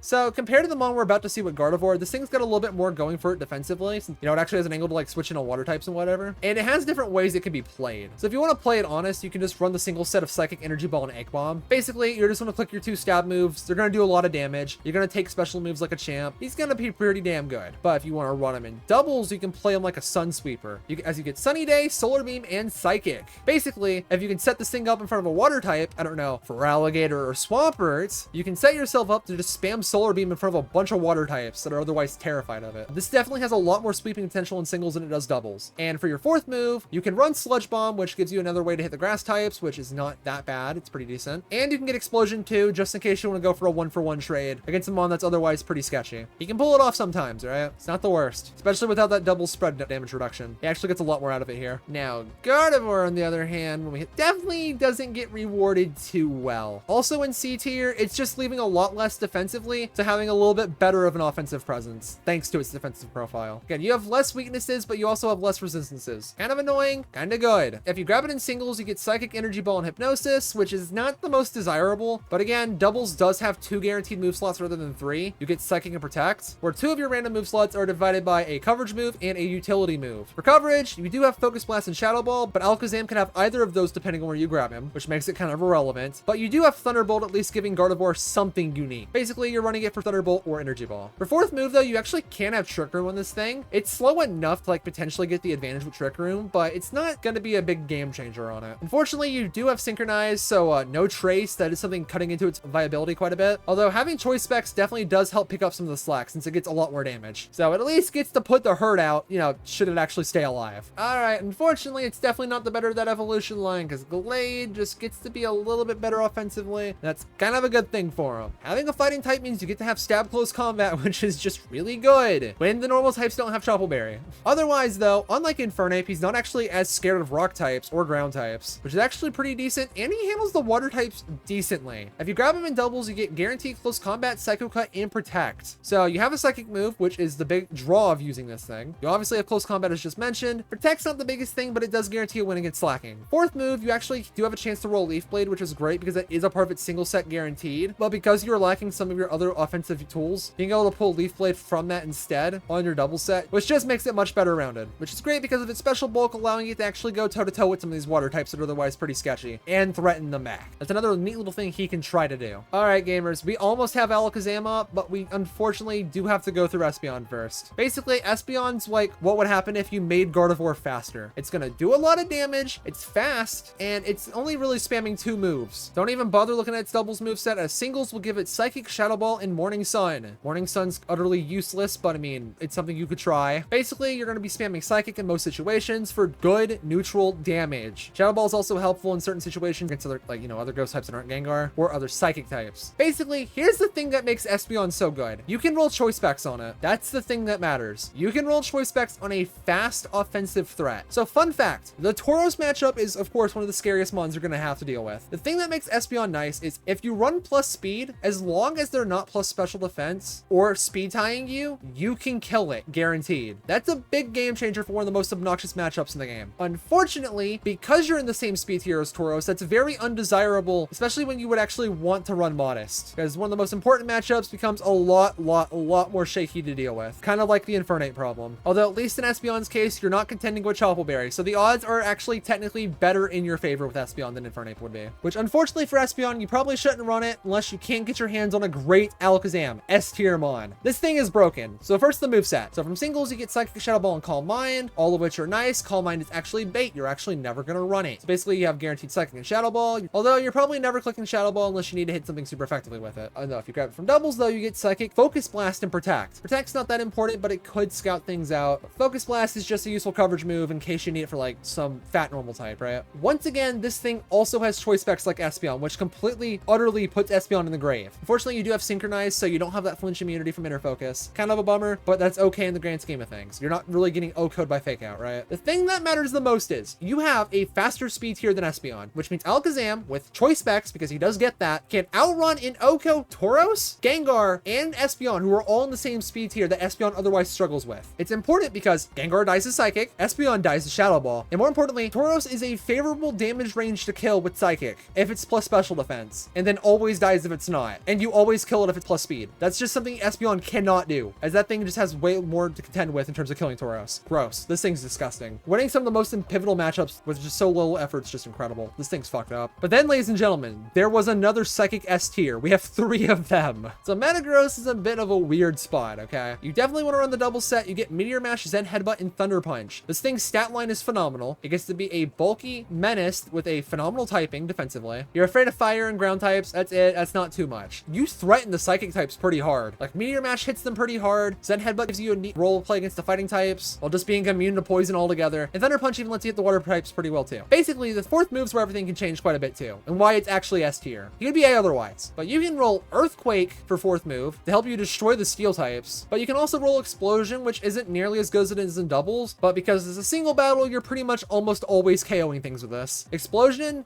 almost never puts you in an unfavorable matchup if you use it. Basically, the idea with Metagross is you kill something with it and then blow up afterwards on the next target, unless you can actually beat it 1v1 too. Metagross can actually swing some matchups pretty damn well. This thing is no S+. Let's just make that abundantly clear. He is not broken, but he's still pretty damn good. Plus, of course, Clear Body is helpful at keeping its attack stat intact. Up next, we gotta what does he do? Yanmega is unfortunately lacking a flying type move. So he gets to sit here and struggle with fighting types, which is otherwise pretty obnoxious because he would handle them pretty well on average. Yanmega's moveset in singles consists of Bug Buzz, Ancient Power, and Hypnosis, where doubles gives you Bug Buzz, Shadow Ball, and Protect. Basically, Ancient Power could be useful at deterring other bug types, specifically other Yanmegas, where Shadow Ball will give you the jump in the fight against ghost types. Not the greatest all around. It does have speed boost, and it actually actually can roll Focus Sash. So he can actually get a speed boost guaranteed with the Protect if you roll and play from doubles. So you can at least get something going, especially if there's like quite a few second types on the foe's team or grass types. You can get him a little bit snowballing, but he's not very good in the grand scheme of things. Aerodactyl's also suffering quite a bit. It's just really lacking kill power, if not having accuracy problems too. And lacking flying moves. Wow, look at that. An Exodia of problems, and he's still pretty decent. Aerodactyl's doubles moveset consists of Stone Edge, Earthquake, and Protect. Basically, Protect's not gonna be that helpful, but again, Slaking. The big thing helping you out here is Stone Edge absolutely rips apart anything that takes super effective damage from it, and that heightened crit chance can help quite a bit against neutral targets too. Plus, Earthquake's just a great coverage move in case you need to bypass Stone Edge's accuracy against a fire type, for instance, while still threatening steals and electrics. The problem is Aerodactyl's defensive profile doesn't leave it open to do too much. Even if fourth move can randomize into something like Wing Attack for an actual flying move, Fire Fang to help you with the grass types or ice types, or Thunder Fang to assist with the water types a little bit. He's got some sauce going to it, but he's not getting too much done in the grand scheme of things, unfortunately. But boy, up next is Crobat, and you saw how we just spammed a bunch of rock moves with Aerodactyl. Let's spam a bunch of flying moves now. Yeah, Crobat's problem is that its longevity is getting ruined by its offensive attack. Basically, guarantee Brave Bird and Cross Poison, you get Bite in singles and Confuse Ray in doubles, third move barely matters. You want to spam Brave Bird with this guy, Staraptor just does the job better, even if it's a bit slower. And the biggest problem Crobat really faces here is that you want that HP on Crobat. Odds are you're not going to be grabbing as many kills as Staraptor can. It's just not comparable. For fourth move, you have a few options. Rain Dance can of course help you with the fire types a little bit while setting up something in the back. And of course, Wing Attack helping pick off something that you don't want to have to spam Brave Bird into. He's got stuff going for him. Up next is Ment, and he's just kind of a bread and butter mon. He's pretty okay. Salamance's biggest redeeming quality here is just that typing. Dragon Flying makes him a pretty good switch into quite a few things. Its stats are good. He's got a lot of attack, a lot of speed, and Intimidate, so he gets to switch into quite a few physical attackers. Moveset's a bit awkward. Always take the double set. You get Dragon Claw, Crunch, and Protect. Protect ain't that helpful, but again, Slaking. Dragon Claw is just a strong, just neutral move. You can click into a lot of things. Usually 2-bit KOs things, can sometimes steal games with crits. And Crunch can assist with the ghost types, and though you have to be running shitless from Dusclops, that thing will probably kill you. For fourth move, you got quite a few options to help you here. You can get Aerial Ace for a flying type move. Fly also exists in case you want to chain it with Protect. And even Rock Slide can help steal games if you're fast enough, because hey, Ment has some pretty damn good speed too, while at least still being a good coverage move. Yeah, overall, Ment just ends up as a good bread and butter mon. He does a lot of damage, he can take a hit or two, and then just be on his merry way. Pretty damn good in these neutral matchups, which as you've seen is the big thing of the list. That's the big problem with the original. Moving towards the ground types, yeah, I took notes from the doubles list, and Rhydon's not gonna be that far away from Rhyperior this time. He's at least C+. So unfortunately, this thing doesn't have an ability. Lightning Rod does nothing in singles. What you do have is a rock and ground type. He can wall some types pretty damn well and absolutely obliterate fire types. But what you're gonna do is pull him in doubles to get Earthquake, Rock Blast, and Hammer Arm. You know, he's gonna be a little bit faster than Rhyperior, but he's not gonna be as strong or bulky. He's pretty strong, right? Unfortunately, Rhyperior gets the exact same singles moveset, which is a little bit obnoxious because, surprise, he's just stronger and bulkier. Again, no solid rock because he still has Lightning Rod, which is actually pretty detrimental on him. So Rhyperior's moveset, of course, Earthquake and Rock Blast guaranteed. Hammer Arm from singles mix up the same moveset Rhydon has, but if you grab him in doubles, you do get Mega Horn for a neat coverage move to obliterate psychic types with, as if he's not doing that already with neutral coverage. Basically, this thing's really fucking strong, and honestly kind of scary to run into. Fourth move, you actually can roll Stone Edge, which is it's more consistent than Rock Blast. That's pretty damn good. Rhyperior's pretty damn strong, and that's about it. Up next though, Flygon returns again. What does bro do? Thank goodness this thing has a doubles moveset, because the fact he gets Earthquake, Dragon Claw, and Protect honestly kind of saves him. Protect, because again, Dragon Claw is pretty decent. I mean, it helps you fight dragon types, although in the grand scheme of things, Flygon's attack's not that high to actually KO them back before dying to them themselves, but he can try. And he gets guaranteed Earthquake here too. So that's basically the big pool that you're going for here. Unlike Garchomp, you have guaranteed Earthquake if you want to blow up Magnezone, whoever. Maybe you would rather use Hippowdon or Gliscor, but hey, Flygon can try. He's got a ground immunity. That's something he's got going for him. You know, his 100 speed tier and 100 attack stat, they're fine. The other stats are okay.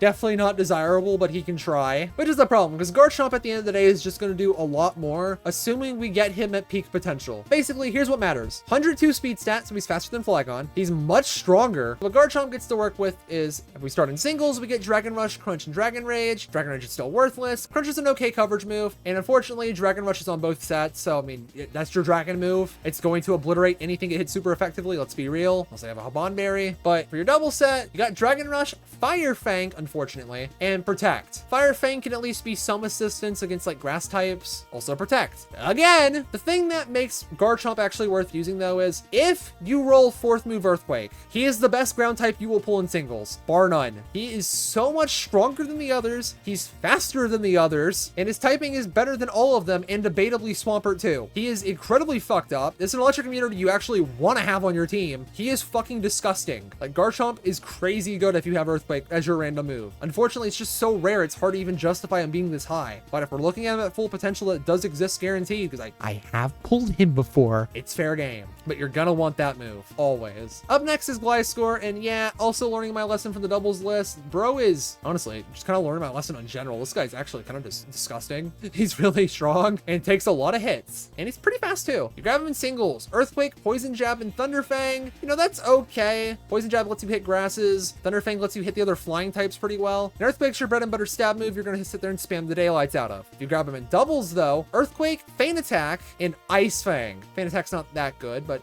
it's got some coverage options. Basically, you just want Ice Fang on this thing so you can win the Gliscor matchup. That's it. That's the favored set here, but both can work. He also has Hyper Cutter, so he's not afraid of Intimidate, and yeah, he's deceptively strong and deceptively bulky. This guy, he's kind of gross. Even without a flying type move, he's fucked up. All right, up next is Mamoswine, and unfortunately, Amon hurt by its lack of good ice moves. Oh my god. So grab him in doubles because you actually get a ground move here. Your double set, you get Ice Fang, Earthquake, and Hail. The fact Earthquake is not on both sets is completely disgusting. So with this set, you have Earthquake to bludgeon a lot of foes with. This thing's got a shit ton of attack power. Unfortunately, Ice Fang's in a weird spot where you're gonna be lacking a little bit in power on some of the grass types that could survive and just obliterate you. Kind of a problem. Other mons like the dragon types, they kind of are just generally afraid. You can hit them pretty well, but otherwise, Hail's kind of bait because you are oblivious on Mamoswine, so you actually don't have Snow Cloak. This is a mon that actually cannot abuse the Hail at all. Bit unfortunate, but hey, he is immune to attract, but you're never running into that, so basically no ability. Generally speaking, Mamoswine's pretty decent. You definitely want to be plus speed on this because he's in a bit of an odd speed tier, and definitely not lacking that much in terms of Earthquake power. Although if you want an Earthquake spammer, Hippowdon's still pretty damn good in the grand scheme of things, right in the B tier. So Sandstream's actually not why you're running Hippowdon. It only enables Sandvale Garchomp. It's not that big of a game changer, but can always steal wins because it's a fucked up ability. Basically, you're just going to use this as a physically fat,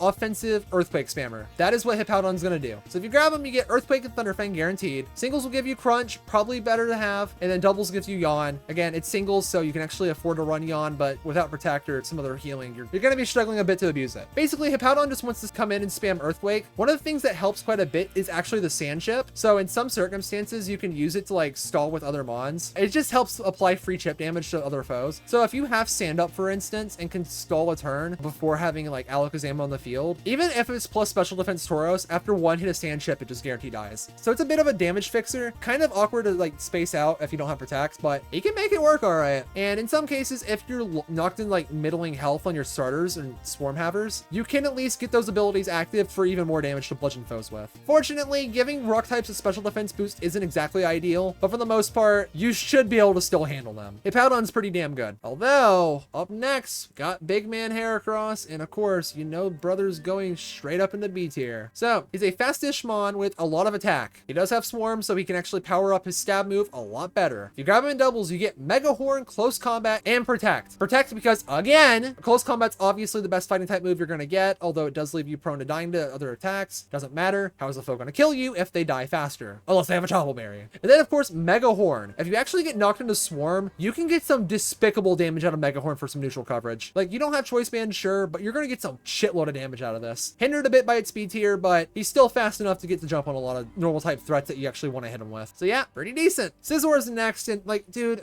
I don't know what to say about this mon. He doesn't do much. His defensive typing's good enough to help him 1v1 some things, but like, when you're pulling up with your single set of X's or slash Swords Dance and your double set of X's or Steel Wing Protect, it's hard to pick a set that's better. X's or blinks into a lot of things even after Swords Dance. Slash helps it dance around them a little, but not really. And your double set having Steel Wing helps quite a bit because it's another coverage move, but like, you're still lacking damage. Protect's not doing much, except for the fact Slaking exists, obviously. But hey, no Technician, no Bullet Punch. He can try, but he's not gonna be him. He's okay, especially because he's a Steel type, not weak to Earthquake. All right, up next we have a Water type's worst nightmare, especially if they don't have an Ice move. Getting B tier, buddy. So, Abomasnow. All right, a Grass type that beats Grass types. He's pretty decent. Again, like I said about the Sandstorm chip, Abomasnow kind of does the same thing. Thankfully, since Glaceon Glaceon does have Blizzard alongside Snowcloak, you do have like a dedicated abuser of the hail. I would not ever recommend using it. In fact, if you see enemy Glaceon, do not bring Abomasnow. I swear to God, you are going to set yourself up to lose. Don't use him for a hail team. Just use him in general, unless like you have like, I don't know, Empoleon with 4th move Blizzard, right? That's the only way you're popping off Blizzard plus hail. For Abomasnow, you're going to be rocking the single set of Energy Ball, Avalanche, and Ice Shard. Yeah, the mixed attacking set's not the greatest. Energy Ball is going to be hitting water types pretty hard. Ground types especially. Avalanche can also hit those ground types really hard. Fucks up the grass types. And Ice Shard can even pick things off a little bit too. He's pretty decent in the grand scheme of things. It leaves a lot to be desired on its defensive typing. But of course, its main goal is to beat ground types, but most importantly, just being a great answer to water types. One of the biggest threats you will run into. He can get that job done and give you hail on top of that, which is pretty helpful. All right, up next is Glaceon, and this thing better be glad it's got bulk high enough to keep this thing in C tier. Brother, I don't know what you gotta do here. You know, weakness riddle typing, good bulk,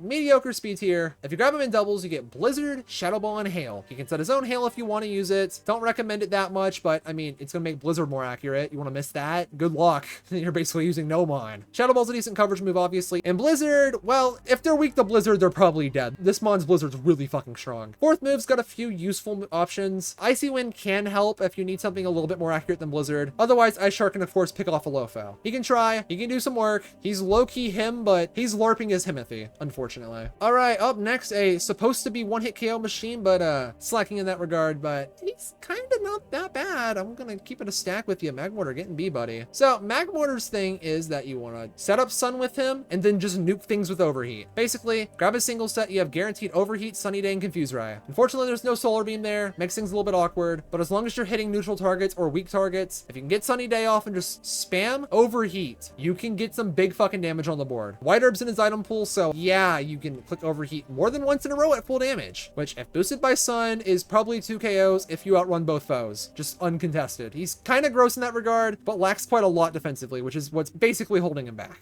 But hey, he's holding up much better than Arcanine is in singles. Good God, bro, why are you... Who did this to you? So Arcanine's singles moveset consists of Flare Blitz, Extreme Speed, and Thunder Fang. Its power leaves a bit to be desired. You're basically spamming Flare Blitz with this thing like you would with Rapidash. Extreme Speed helps beat out other priority. And Thunder Fang's a useful coverage move, mainly for flying types, but it can help against waters. Basically, you're just going to be spamming Flare Blitz with this. It's going to cut a lot into its longevity, and it might struggle to kill in some cases, which is what's really fucking it over. It does have Intimidate. Okay, you know what? I'm just gonna put him above those. Okay. If you're just gonna spam strong fire moves like Infernape, Blaziken, even Charizard or Magmortar can get the job done. All right, up next. Oh God, Rampardos, you better be glad you have Choice Scarf, buddy. What do you fucking do? He is saved by an item. So here's the thing. Choice Scarf without speed EVs. That's what's fucking him over right here. He's faster, but not fast enough to sit here and spam his extremely strong rock type moves into, with its absolutely pitifully non-existent defensive profile. Grab him in singles, you get Rock Slide, Headbutt, and Assurance. Yep, that's it. Spam Rock Slide, hope you win. If they survive, hope you flinch them, because you're probably dying. He can get some work done, he can swing matchups, but his speed stat's really what's fucking him over here. He can do a lot more if you're fighting a slower team. All right, Lucario's next and has a pretty damn good typing. Defensive profile, though, kind of dicking it over a little bit. He's at least speed tier, though. So if you grab him in singles, you get Focus Blast, Dark Pulse, and Water Pulse, where doubles will give you Aura Sphere, Flash Cannon, Protect. Both sets are valid. Obviously, you got more breaking power on singles Focus Blast set. Duh. Obviously, Focus Blast is obnoxious to use. Dark Pulse is good coverage, and so is Water Pulse. Although, if you grab him in doubles, the Aura Sphere is just significantly more reliable. Flash Cannon's, of course, an extra stab, although you don't actually need it because of fighting type moves. And Protect, because obviously, other than Lucario's absolutely pitiful bulk, it's helped out a little bit by its steel typing, but access to Steadfast at least allows you to switch in on fake out users of Shiftry and Ludicolo. So you can at least beta fake out and get a speed boost off him for free. You at least got something going for you there. And for 4th move, close combat can be useful if you want to like have a physical fighting move to help against like, I don't know, Snorlax or Blissey. So basically hitting anything that's got a lot of special bulk that doesn't have a lot of physical bulk. That coverage can help. Dragon Pulse can even appear in the 4th slot, and in doubles specifically, Dark Pulse can appear, which is, you know, one of the more favorable things that the single set has. So you got a couple of good moves going for Lucario here. All right, up next. Oh God, I had Machamp decently high before, then he just kept dropping. He's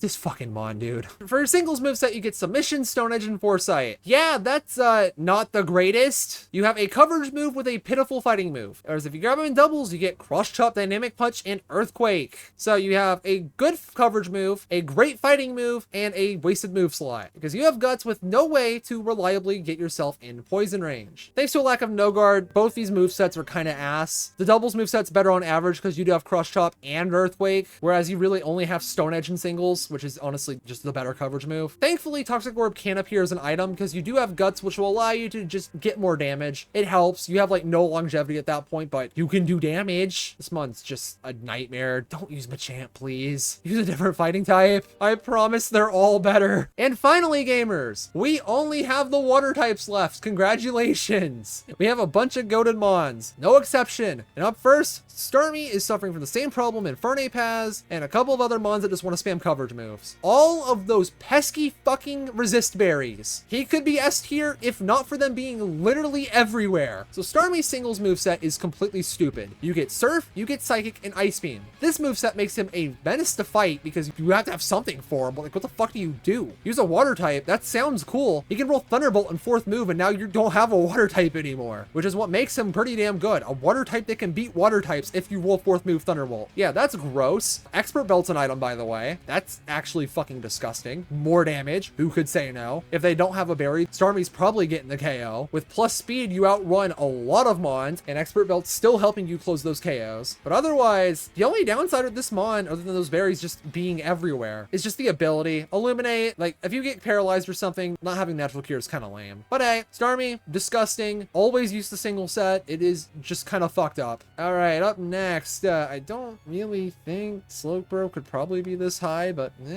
he's here, dude. So Slowbro, if you grab him in doubles, you get Surf, Psychic, and Calm Mind. Basically, you can set up Sweet with him. It's not an undesirable thing to do. You can do it decently. If you roll Trick Room in 4th move, you could do it way better, by the way. He's actually a Trick Room setter who can abuse it himself, so he can make immediate use of it, which is pretty damn great. Otherwise, you're just going to spam Surf and Psychic and bludgeon your foe. He's bulky, he's pretty strong, and gets rid of a lot of things. But unfortunately, Slowking's just strictly better. He's basically pretty similar, though. So the big thing helping out Slowking in contrast to Slowbro is the moveset's very similar. If you grab him in doubles, you get Surf and Psychic, duh. 3rd move is actually Focus Blast. You actually have a coverage move to blow apart Dark types with. Skill types are afraid of it. Pretty damn gross. Still can roll Trick Room, just filthy mon. Again, similar stat line, bulky, does a lot of damage. He's fucking gross. Unfortunately for both of them, you do not have own tempo. They both have to contend with confusion, but that's not that big of a game changer against these guys. All right, here comes one of the more annoying mons to talk about, Walrein. This is one of those mons of, I wish the documentation had more details, because it kind of makes this thing hard to rank. You grab him in singles, you get Surf, Aurora Beam, and Sheer Cold. No Ice Beam, no Blizzard. Yeah, that's a bummer. If you grab him in doubles, you get Blizzard, Hail, and Protect. Notice, there's a lack of Surf there. Basically, Walrein's problem is it has to contest with not having one of its important stab moves be really strong. On average, you're leaning towards singles. In fact, you're always leaning towards singles. Because the problem is, this thing is Thick Fat, not Ice Body. So that Protect Hail set is almost kind of worthless. It really just depends on if Surf or Blizzard or Ice Beam can appear in 4th move slot. I don't see it, so I'm just making a mental note of it, just in case. What he does have, though, Rock Slide can at least allow it to flinch things out, could be helpful. You also could grab Water Pulse for your double set. In case Blizzard is what you're trying to use more of, you can run it. Unfortunately, Lapras, just because of the moveset consistency, is just significantly better. Basically, similar stat lines, slower, whatever. Grab them in singles. Surf, Ice Beam, Confuse Ray. Yep, Surf and Ice Beam on the same set. That's all you need. Unfortunately, it is water absorbed, so you do have to contend with crits. Sure, dude, whatever. That's nothing. Free immunity, free healing, sign me up. Blizzard can appear in 4th move too, so he can some really strong ice move to bludgeon foes with. Good for Lapras, man. We love him here. All right, Vaporeon. This mon, okay. Weird to put this thing in B tier considering what I'm about to say. The doubles moveset is the better one. Why is that weird? Surf, Blizzard, great. Helping Hand, wasted move slot. Yeah, Blizzard and Surf are so fucking strong that you get to just sit there and just use your 2 broken moves and obliterate a lot of foes with it. You're bulky, so you survive quite a few hits. Should this thing be below localized score? Probably. Am I gonna put him there? No, fuck you, that's not happening.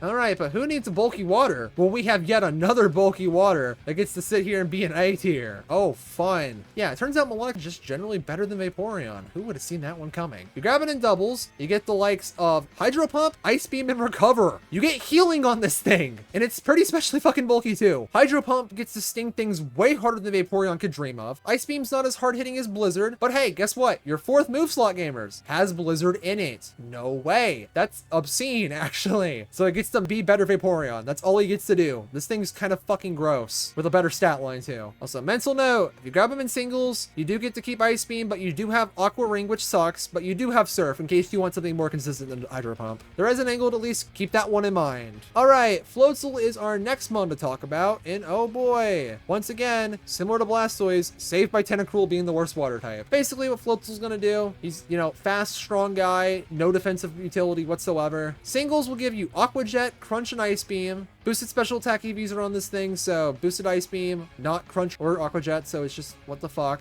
Doubles will at least give you Waterfall so you can flinch things with this guy, and Ice Fang for a coverage move, and Protect so he beats Slaking. Yeah, doubles is definitely the better set IMO, but hey, either one could have potential, unless you just need that extra detail to play around him better. Yeah, he can try. He gets to jump on fast fire types, so lucky him. Final 3 mons, gamers. First up is Gyarados, who's actually going to go straight into S tier. This thing's, he's kind of a team glue. I'm going to keep it a stack with y'all, all right? Intimidate, phenomenal. Stat line, great special defense, great attack. That's what he needs. Defense leaves a little bit to be desired. Thankfully, Intimidate can help offset that. For your movesets, always grab him from singles, because you will get Aqua Tail, Earthquake, and Dragon Dance. Huge moves, because Dragon Dance is what this thing's here to do. It's here to fucking sweep. There's quite a lot of mons that you can actually bring in Gyarados on and just set up a Dragon Dance or 2 or 3, and then kind of just blow through an entire team with. That's what makes Gyarados completely fucking bonkers. Aqua Tail and Earthquake hit a lot of things, and the electric type set might scare you. Guess what? If you can actually boost on something before they come out, they die. And then Aqua Tail after boost just cleaves through a lot of mons. Disgusting. Plus you have Wakan Berry, so weaker electric moves actually do have the potential to not kill you, especially if you're plus special defense. The nature on this thing's actually fine to run as plus special defense or plus attack. Plus speed could have an angle if you only want to go to +1 though. Fourth move, natural gifts at least worth noting, because Wakan Berry does let you have an electric move to use 1 time per battle. At the cost of your chance of surviving, you get to use a move that does damage, especially if it's boosted. You can burst through an electric weak mon pretty quickly, so he's got a lot going for him, dude. He may not have the holy grail of a 4th move, but hey, you know what? Bro's kind of fucking cooking, alright? Alright, next up, Ludicolo, right into B tier. So, great typing, grass type that can beat water types because he's not weak to ice moves. He's a grass type that can also beat fire types because he's a water type. It's kind of gross. He's not that strong, but the typing's doing all the carrying here. Singles is what you want for your moveset. Energy Ball, Surf, and Fake Out. Fake Out's free damage. Just don't click it into an Inner Focus or Steadfast Haver. Otherwise, Surf and Energy Ball, you're going to do good super effective damage, and that's honestly about it. He's here to beat water types. He's here to beat ground types especially. Let him at them. He's going to have fun. Also, he does have Swift Swim in case you can get rain up somehow. Good luck. And finally, gamers, a mon that's fallen quite a bit from last time. Big guy, King Dra. Mediocre stat line, all things considered. Great typing. Water Dragon leaves only Dragon to be super effective against it, so he doesn't take super effective moves often. All right, moveset, just go to doubles. Guaranteed Hydro Pump, Dragon Pulse, and Protect. Protect, I don't need to explain at this point. Dragon Pulse and Hydro Pump are both on the single set, so it doesn't really matter. You're running this anyways. He's gonna sit there, basically just get free KOs on fire types, uncontested. Unfortunately, without speed EVs, this thing does lose to the other dragon types, which is one of the biggest concerns this thing has. Which sucks, because this thing does get good 4th moves. So you can get the likes of Surf from her 4th move, you know, get you on something more consistent, or you can even get Ice Beam, which is probably better since it's more coverage to help you bludgeon the grass types with, who would otherwise be just a little bit more annoying to have to deal with neutrally from Dragon Pulse. Pretty decent. He does get Swift Swim in case you can get rain up, which gamers will round out the list. Thank goodness. Ladies and gentlemen, this is the Trade Battle single tier list. Version 2, learning experience, I guess. Yep, there you go. This is much better than last time, yeah. More interesting mons, 1 less mon in S tier than last time, a few more mons out of F tier than last time, and then just a lot of mons that can do okay in the grand scheme of things. Fortunately, A tier is a lot less contested, but